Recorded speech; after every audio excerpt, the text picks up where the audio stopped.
واحد المسألة اللي كنسمعها دايمًا كتقول لك حنا شرفة. تحسك mon père سيدك داكور mon père سيدك بنمشيش، حنا شرفاء الناس. حنا شرفة. إلا نتوما شرفة حنايا واش حنا ولاد الزنقة والّا؟ اللي يجي يقول لك حنا شرفة أنا شريف يلاه قول حلين فمي. أنا أنا هو الشريف بن الشرفة أشرف الأشراف. اللي يجي يقول لك حنا شرفة بحال زعما هاد الشرفة هادي بحال زعما وسام ربي كاشا روح أنت شريف والباقي الآخرين قويم الباقي الآخرين عبارة عن حمير. أنا راه كاين في التوراة ديالهم. اليهودي هو السامي والباقي البشر عبارة عن قويم.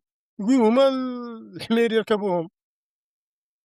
يجي واحد مغربي يقول لك أنا شريف بين قوسين مسلم، واحد يقول لك أنا يهودي وشريف، والشعب مسكين نمّن، ما كان لا شرف لا قرفة لا والو. الشريف هو الشريف بأعماله وبأخلاقه وبأصله وبدينه وبماش عارف. شريف. حنا ما كانش نخرج على المغاربة قد كلمة الشرفة. واش عمرك ما سمعتي شي صاحب قال لكم أنا شريف؟ ولا قال لكم شي راسو قال لكم أنا شريف؟ ماشي فاهمين.